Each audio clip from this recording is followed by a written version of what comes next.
নমস্কার, শ্রমিক কথা আপনাদের সকলকে স্বাগত জানাই। আজকে আমরা এই ভিডিওর মাধ্যমে SAIL ISP IISCO steel plant যেটা বার্নপুরে অবস্থিত ভার্সাস ঝাড়খণ্ড রাজ্যে অবস্থিত বোকারো স্টিল লিমিটেড যে রয়েছে সেটার যে ন্যূনতম মজুরি যেটা বর্তমানে অনেক গুণ বাড়ানো হয়েছে সেটা নিয়ে আমরা চর্চা করব। কেন বার্নপুরে মিনিমাম ওয়েজটা এত কম আর ঝাড়খণ্ড বোর্ড এতটা বাড়িয়ে দিয়েছে, কি কারণবশত এটা বাড়ানো হয়েছে, আর আপনাকে আমি পুরো ডিটেলসে এক একটা পার্ট বুঝিয়ে যাব কি কি করলে আমাদের স্যালারি ইনক্রিমেন্ট হতে পারে বা কেন এই বার্নপুর স্টিল প্ল্যান্টে স্যালারি এখনো পর্যন্ত ইনক্রিমেন্ট হচ্ছে না। তাহলে চলুন ভিডিওটি শুরু করা যাক। আপনারা যদি চ্যানেল নতুন এসেছেন চ্যানেলটি অবশ্যই সাবস্ক্রাইব করে পাশে যে নোটিফিকেশন বেল দিয়ে আছে ওটাকে অল ক্লিক করে দিন। আমি এরকম অনেক ইনফরমেটিভ ভিডিও আগামী দিনেও নিয়ে আসবো। তাহলে চলুন শুরু করা যাক। চলুন, আমি এটার জন্য নিজের খাতার মধ্যে লিখে রেখেছি একদম পয়েন্ট টু পয়েন্ট কি করলে আমাদের স্যালারি ইনক্রিমেন্ট হবে বা কি কারণবশত বার্নপুরে যে স্যালারি আছে সেটা ইনক্রিমেন্ট হচ্ছে না। বেশিরভাগ বলতে ইসকো স্টিল প্ল্যান্টে যারা কাজ করছেন, যারা কন্ট্রাকচুয়াল বেসিসে কাজ করছেন, তাদের যে ন্যূনতম যে মজুরি আছে সেটা এতটাই কম কি বর্তমানে যে বাজার দর সেটার সাথে মোটেও সামঞ্জস্য হচ্ছে না। চলুন আমি আপনাকে সেই পয়েন্টগুলো দেখিয়ে দিই। দেখুন, যদি আপনারা স্টিল অথরিটি অফ ইন্ডিয়া লিমিটেডের মধ্যে কাজ করছেন সেটা দেখুন মোটা 5টি প্ল্যান্ট রয়েছে। তার মধ্যে আমি এখানে শুধু আইএসপি আর বিএসপি নিয়ে লিখে রেখেছি, ইসকো স্টিল প্ল্যান্ট আর বোকারো স্টিল প্ল্যান্ট।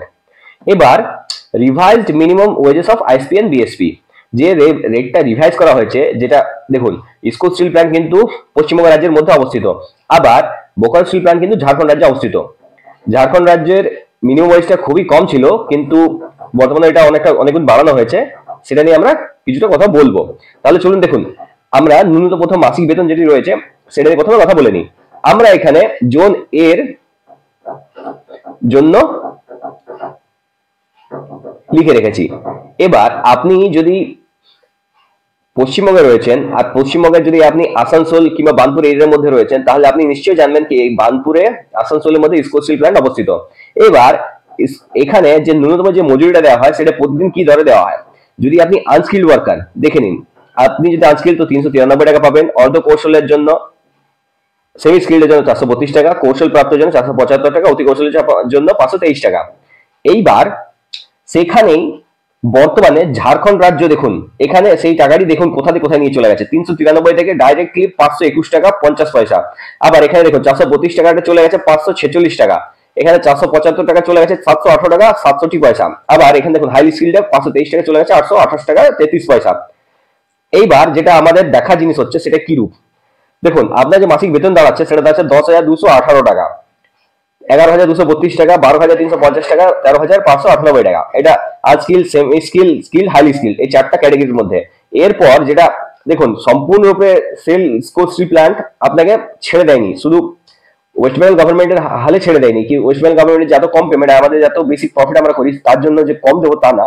এখানে একটু আপনার সুবিধার কথা ভেবে নিয়ে 3,300 টাকা আপনার জন্য এখানে ফিক্স করছে, যেটা লাস্ট ছিল 2100 টাকা, সেটা বাড়িয়েছে 3,300 করছে। দেখুন এখানে বেশি কি কোনো বৃদ্ধি করেনি, কিন্তু এখানে রামবিলাস পাসওয়ান ওয়েলফেয়ার অ্যালাউন্স একটা বৃদ্ধি করে দিয়েছে, যেটা অনেক বছর ধরে আটকে ছিল সেটা একটা সামান্য বৃদ্ধি করছে। তো এটা 1200 টাকা মাত্র বৃদ্ধি হয়েছে, এর মধ্যে কিচ্ছু হয়নি। এই জায়গাটা দেখুন, এখানে কিন্তু 3,300 টাকা আপনি ফিক্সড সেল ইসকো স্টিল প্ল্যান্টে যদি আপনি রয়েছেন তো 3,300 টাকা আপনার রামবিলাস পাসওয়ান ওয়েলফেয়ার অ্যালাউন্স আপনি পাবেন। এরপর এখানে যদি আমরা দেখি, আপনি যদি ঝাড়খণ্ড রাজ্যের মধ্যে রয়েছেন তাহলে দেখুন বোকারো স্টিল প্ল্যান্টে যদি আপনি কাজ করছেন তাহলে আপনার স্যালারি দাঁড়াবে, আপনার এখানে দেখুন ঝাড়খণ্ড রাজ্য কিন্তু এটা বাড়িয়েছে। এখানে যেমন পশ্চিমবঙ্গ রাজ্য 10,218 টাকা, সেখানে দেখুন এটা ঝাড়খণ্ড রাজ্য কোথায় চলে যায় 13,559 টাকা, আবার 11,232 টাকা, 14,196 টাকা, 12,350 টাকা, এখানে 18,685 টাকা 42 পয়সা। আবার এখানে দেখুন 13,598 টাকা, 21,536 টাকা, 21,536 টাকা 58 পয়সা। এখানে আপনি একটা জিনিস পার্থক্য দেখতে পাবেন, এখানে দেখুন 10,218 টাকা আর হায়ার দেখুন 21,536 টাকা। এখনো পর্যন্ত পশ্চিমবঙ্গ সরকার এখানে এটা 15,000 পর্যন্ত টাচ করতে পারেনি। কতটাই দুর্দশা পশ্চিমবঙ্গের যে এখন যে পাওয়ারে রয়েছে, এতটাই দুর্দশা। এবার এই জায়গাটা দেখে নিন, আপনি যদি কাজ করছেন বোকারো স্টিল প্ল্যান্টে ঝাড়খণ্ড রাজ্যের ভিতরে, তাহলে দেখুন 13,559 টাকা প্লাস 4,100 টাকা। এখানে কিন্তু রামবিলাস পাসওয়ান ওয়েলফেয়ার অ্যালাউন্সটা কিন্তু 4,100 টাকা।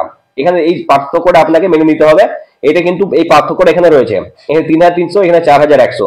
এইবার এই জায়গাটা দেখুন, সেমি স্কিলে 14,196 টাকা প্লাস 4,100 টাকা। আবার দেখুন স্কিলটা ক্ষেত্রে 18,685 টাকা প্লাস এখানে 4,100 টাকা, আবার 21,536 টাকা, 4,100 টাকা।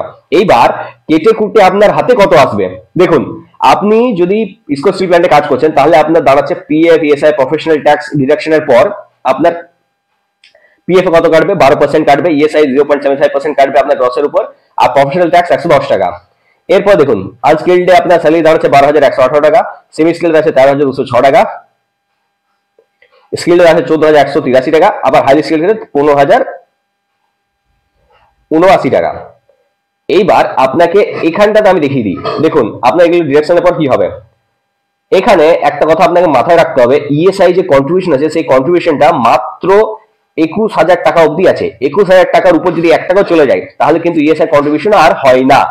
এবার এটা লিমিট হচ্ছে 21,000 টাকা। এইটা যেমন পিএফ এর লিমিট হচ্ছে, পেনশন হয় না, 15,000 টাকা অবধি আপনার পেনশন চাপবে, তা 15,000 টাকা ক্রস করে এলে সেখানে আর পেনশন দেওয়া হয় না, ইপিএস আপনার কন্ট্রিবিউশন হবে না, সেটাও 21,000 টাকা করানোর জন্য কথাবার্তা চলছে। আবার এই যে থ্রেশহোল্ড আছে ইএসআই এর মধ্যে 21,000 টাকা, এটাও করানোর কথাবার্তা চলছে কেন্দ্র সরকারের তরফ থেকে। এবার তাহলে আপনার ডিডাকশনের পর কত দাঁড়াচ্ছে, এখানে দেখুন আপনার ডিডাকশনের পর এখানে দাঁড়াবে 15,828 টাকা, সে আনস্কিলে, আবার সেমি স্কিলে দাঁড়াবে 16,384 টাকা, আবার স্কিলের ক্ষেত্রে 20,428 টাকা, আর 22, আবার দেখুন হাই স্কিলে 22,919 টাকা। এবার নো ইএসআই, এখানে কিন্তু আপনার ইএসআই কন্ট্রিবিউশন জমা হবে না। আপনি এই জায়গাটা একটু লক্ষ্য করবেন, দেখুন প্রভিডেন্ট ফান্ড পিএফ টা কিরূপ ভাবে কাটা হয়, কিভাবে কন্ট্রিবিউশন হয়। দেখুন আপনার তরফ থেকে 12% কাটা হবে, আবার আপনার এমপ্লয় আপনার তরফ থেকে 12% জমা করবে, টোটাল 24%, 12% প্লাস 3.67% আপনার এমপ্লয় শেয়ার যাবে, আর 8.33% আপনার পেনশন স্কিমে চলে যাবে। এবার দেখুন প্রফেশনাল ট্যাক্সের একটা জায়গা রয়েছে, প্রফেশনাল ট্যাক্স যেটা রাজ্য সরকার নিয়ে থাকে, সেটা দেখুন 10,000 টাকার উপর যদি 1 টাকা অব্দি আর্ন করে তাহলে 110 টাকা আপনার রাজ্য সরকার আপনার প্রফেশনাল ট্যাক্স কাটবে। আবার 15,001 টাকা থেকে যদি 15,000 উপর 1 টাকা যদি আপনি আর্ন করেন 130 টাকা আপনার কাটবে। আবার 25,000 টাকা, 25,000 টাকার উপর 1 টাকা যদি আপনি আর্ন করেন তাহলে 150 টাকা আপনার রাজ্য আপনার থেকে ট্যাক্স নেবে। এবার দেখুন ESI employees state insurance corporation, এখানে যে অ্যাক্টটি আছে সেটা 1948 সাল দ্বারা ভারপ্রাপ্ত। এবার দেখুন এখানে যে কন্ট্রিবিউশন যে লিমিট আছে, যদি আপনার যে থ্রেশহোল্ডটা রয়েছে সেটা যদি আপনার 21,000 টাকা ওয়েজটা যদি আপনি ক্রস করে যান তখন কিন্তু আপনার আর কাটা হবে না। এবার দেখুন SAIL ISP Burnpur versus SAIL ISP Bokaro, আমি আপনাকে প্রমাণ করে দেবো কি SAIL BSP Bokaro steel plant কেন্দ্রীয় সরকার বেতন নীতি নির্ধারণ করছে না, এখানে শুধুমাত্র রাজ্য সরকার বেতন নীতি নির্ধারণ করছে। কেন দেখুন, যদি রাজ্য সরকারের সাথে সেল সম্পূর্ণ সেল অথরিটি যদি রাজ্য সরকার নিয়ম মেনে চলে তাহলে ওয়ার্কারদেরকে কম পেমেন্ট দিতে হবে, আর সেই সুবিধাটা প্রত্যেকটি কেন্দ্রীয় সরকার বলুন কিংবা কোনো রাজ্য সরকার বলুন তারা এই জিনিসটাই ফলো করবে। এই কারণে কি তাদের যে প্রফিট হবে সেটা নিজের মধ্যে ভাগ করবে, আর সামান্য ওয়ার্কারদেরকে আর তারা দেবে না।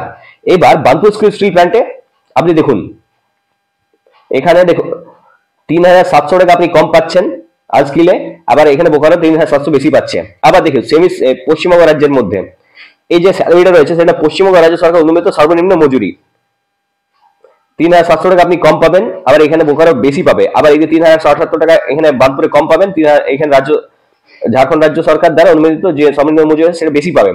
আবার দেখুন 6,245 টাকা বার্নপুর কম পাবে, বোকারো বেশি পাবে। আবার 7,840 টাকা বার্নপুর কম পাবে, বোকারো বেশি পাবে।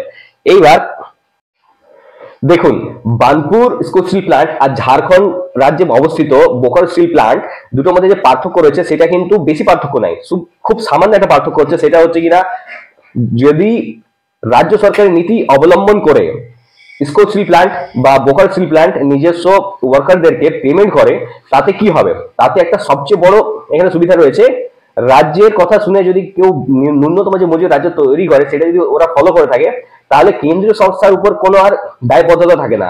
আর অলরেডি সেল একটা পিএসইউ, এখানে গভর্নমেন্টের বেশি রুল রেগুলেশন কিন্তু চাপানো যায় না।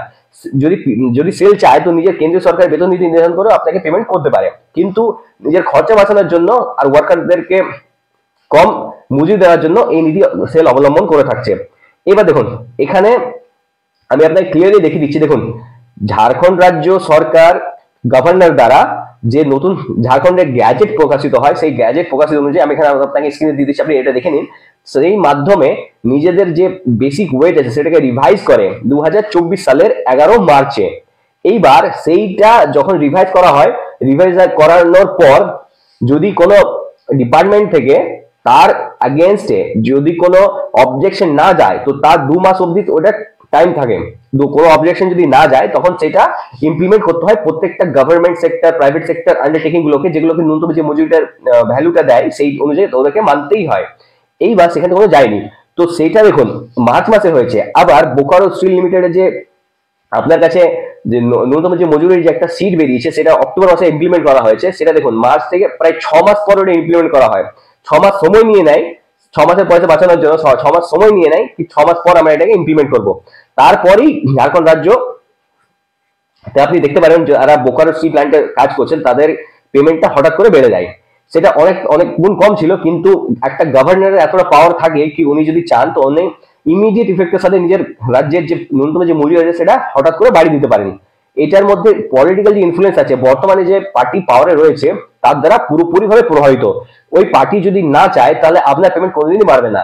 বর্তমানে পশ্চিমবঙ্গের যা অবস্থা সেটা তো আপনারাও দেখতে পাচ্ছেন। আপনার যে পার্টির সাথে রয়েছেন বা যে পার্টি আপনি করছেন তার যে লুফল গুলো রয়েছে সেগুলোর এগেনস্টে আপনারা বলুন, নিজের পার্টির সাথে আবার কথা বলুন যে ন্যূনতম মজুরি যদি না বাড়ানো হয় তো দৈনন্দিন জীবনে আমরা সার্ভাইভ করতে ঠিকমতো পারবো না, আমাদের খুব কষ্ট হচ্ছে। এবার দেখুন আমি পার্সোনালি কিছু পয়েন্ট আছে, যে পয়েন্টগুলো আমি আপনাকে বলবো সেই পয়েন্টগুলো আপনাকে বুঝতে হবে যে এইভাবে এটা করা যেতে পারে। সেল হচ্ছে সম্পূর্ণরূপে একটি পাবলিক সেক্টর আন্ডারটেকিং, মানে পিএসইউ। সেল যদি চায় তো কেন্দ্রীয় সরকার নীতি নির্ধারণ করে, মানে দিল্লি গভর্নমেন্ট যে নীতি নির্ধারণ করে চলছে, একটা কেন্দ্রীয় সরকার যে নীতি নির্ধারণ করে সেটা যদি সেল চায় সেটা সে করতে পারে। কিন্তু যেহেতু পশ্চিমবঙ্গ রাজ্য সরকারের নীতি মেনে চলছে সেল, এবার ইসকো স্টিল প্ল্যান্ট, এবার প্রত্যেকটি রাজ্যের নিজস্ব স্টেটের যদি নীতি মেনে চলে তাতে কি হয়, তাতে রাজ্যের যে ন্যূনতম মজুরি রয়েছে সেটা কিন্তু রাজ্যের যদি আমরা নিয়ে চলি তাহলে সেটা কিন্তু খুব অনেক পরিমাণে কিন্তু কম হয়। ওই সময় আপনি যে সেলের আন্ডারে কাজ করছেন, যে আপনি বলবেন যে আমরা তো কেন্দ্রীয় সরকার সংস্থায় কাজ করছি, হ্যাঁ অবশ্যই আপনার কেন্দ্রীয় সংস্থার মধ্যে কাজ করছেন, কিন্তু আপনাকে আমরা রাজ্য সরকারের নীতি অবলম্বন করে আপনাকে আমি পেমেন্ট করব। এটা ওয়েস্ট বেঙ্গল লেবার কমিশনার একটা নীতি নির্ধারণ করে, ওই অনুযায়ী আপনার কিন্তু পেমেন্টটি দেওয়া হয়। এইবার সেল ম্যানেজমেন্ট কি করে, সেল ম্যানেজমেন্ট যে এইচআর ডিপার্টমেন্ট রয়েছে সেখান থেকে ওটা জারি করা হয় যে আমরা এই নীতি অবলম্বন করে চলবো। কোনোরূপ ভাবে যদি আপনারা সঠিক পদ্ধতিতে যদি আপনারা নিজেদের প্রবলেম গুলোকে জানান কি আমরা এইভাবে করব বা আমরা এইভাবে এটাকে নিয়ে আমরা এগোবো, তাহলে হয়তো ম্যানেজমেন্টের কাছে কথাটি যাবে আর তারা টনকটি নাড়াবে। কি করলে আপনার মাসিক বেতন বাড়তে পারে, দেখুন সেল আইএসপি ম্যানেজমেন্ট খুব ভালো করে জানে যে পশ্চিমবঙ্গ রাজ্য সরকারের অবস্থা খুবই খারাপ। এইবার এই সুযোগটা উঠিয়ে সেল আইএসপি ম্যানেজমেন্ট কি করে, তার নীতি অবলম্বন করে পশ্চিমবঙ্গ রাজ্য সরকারের ওয়েস্ট বেঙ্গল লেবার কমিশনের যে রেটটি আছে সেটাকে আপনাকে দিয়ে থাকে। আপনি যখন তর্ক করবেন তখন তো বলবে আপনাদেরকে তো আমরা রাজ্য সরকারের নিয়ম অনুযায়ী আপনাকে পেমেন্ট করছি, কিন্তু যখন আপনি কর্মচারী তখন আপনি এটা বলতে পারেন কি আমরা তো কেন্দ্র সরকারের অধীনে কাজ করছি, তাহলে আমাদের রাজ্য সরকার পেমেন্ট কেন দেওয়া হচ্ছে। রাজ্য সরকারের অধীনে যদি হতো তাহলে রাজ্য সরকার পেমেন্ট সেখানে দেওয়া হতো, কিন্তু আমরা তো এটা কেন্দ্র সরকারের অধীনে কাজ করছি। তো এই পরিস্থিতিতে আপনারা সেল আইসি ম্যানেজমেন্ট বার্নপুরে যত কর্মী রয়েছেন ওনারা যৌথভাবে একটা চিঠি গভর্নরকে করতে পারেন। আমি কিরূপ ভাবে বলছি, প্রত্যেকটি ডিপার্টমেন্ট থেকে যৌথভাবে একটি করে চিঠি আপনারা করতে পারেন, আর সেই চিঠি আপনি আপনার ইউনিয়নের মাধ্যমে গভর্নরের কাছে পৌঁছাতে পারেন। এই একটি মত এখানে রয়েছে। এরপর দেখুন সেল আইসপি ম্যানেজমেন্টকে সঠিকভাবে আপনাকে জানাতে হবে কি কারণবশত আমরা এই ডিমান্ডটি করছি। এটার মধ্যে কোনরূপ ঝগড়াঝাটি বা কোনরূপ অনিয়ম কিন্তু আপনারা করবেন না। দ্বিতীয় পয়েন্ট। এবার থার্ড পয়েন্ট আমরা কি করতে পারি, দেখুন ধর্মঘট করা কিন্তু ভালো নয়, এটাতে অনেক ক্ষতি হয়। ধর্মঘট মানে স্ট্রাইক করা, অনেক ক্ষতি হয়, মানে প্রত্যেকটি মানুষের এখানে অনেক রকমের ব্যাপার আছে, কিন্তু এখানে ক্ষতির পরিমাণটাই বেশি। সেই জন্য ধর্মঘট থেকে সবসময় বিরত থাকার চেষ্টা করবেন, কিন্তু যদি করবেন তো যৌথভাবে করবেন, মানে হ্যাঁ তো হ্যাঁ না তো না। যদি করবেন তো 100% ওইখানে যোগদান করবেন, আর যদি করবেন না তাহলে ওইখান থেকে বিরত থাকবেন। এরপর দেখুন সেল একটি কেন্দ্রীয় সংস্থা, তাই আমাদেরকে সেলের যে নীতি আছে সেই অনুযায়ী আমাদেরকে পেমেন্ট করতে হবে। কেননা সেলের ভিতরে যারা কাজ করছেন ওনারা কেন্দ্র সরকারের অধীনে যে ন্যূনতম যে মজুরি হয়, মানে সম্পূর্ণরূপে কেন্দ্রীয় সরকার সেন্ট্রাল গভর্নমেন্ট এমপ্লয়, ওনারা কেন্দ্র সরকারের ওয়ার্কার হিসাবে পরিগণিত হন, কিন্তু যারা কন্ট্রাকচুয়াল এমপ্লয় তাদেরকে রাজ্য সরকারের নীতি অবলম্বন করে পেমেন্ট দিলে তারা ঠিকমতো নিজেদের জীবনযাপনটি করতে পারেন না। রাজ্যের অবস্থা খুব শোচনীয়, তাই রাজ্যকে একটি নতুন অ্যাডভাইজারি বোর্ড গঠন করে নতুন যে মিনিমাম ওয়েজ আছে সেটাকে রিভিশন করতে হবে, আর এই রিভিশনের মাধ্যমে 50% বেসিকের উপর বৃদ্ধি করতে হবে। তাহলেই যে কিছুটা পরিমাণ আমাদের স্যালারির মধ্যে ইনক্রিমেন্ট দেখা দিতে পারে। দেখুন, এছাড়া একটা পয়েন্ট রয়েছে, রামবিলাস পাসওয়ান ওয়েলফেয়ার অ্যালাউন্সের যে ন্যূনতম একটা যে ওয়েজ দেওয়া হয় সেটা একটা ফিক্সড ভাবে দেওয়া হয়। এবার ওই ফিক্সড ওয়েজটা প্রত্যেকটি প্ল্যান্ট, সেলের মূলত 5টি প্ল্যান্ট আছে, ওই 5টি প্ল্যান্টের মধ্যে সমান করে দিতে হবে। তাতে কি হবে, ওই জায়গাতে কেউ কেউ কোথাও কম কেউ কোথাও বেশি আর পাবে না। এখানে যে একটা ব্যতিক্রম রয়েছে, ব্যতিক্রমটা না রেখে এটাকে সম্পূর্ণ সরিয়ে দিতে হবে। যেখানে কিনা যদি 5,000 টাকা দিতে হয় তো প্রত্যেকটি ইউনিটই যেন ওই একইভাবে 5,000 টাকাই পায়, কেউ কম কেউ বা কেউ বেশি যেন না পায়। যদি ভিডিওটা আপনার ইনফরমেটিভ লাগে তাহলে চ্যানেলটি অবশ্যই সাবস্ক্রাইব করে পাশে যে নোটিফিকেশন বেলটা আছে ওটা ক্লিক করে দিন। এরকম আরো ভিডিও আমি আগামী দিনও নিয়ে আসবো। ধন্যবাদ।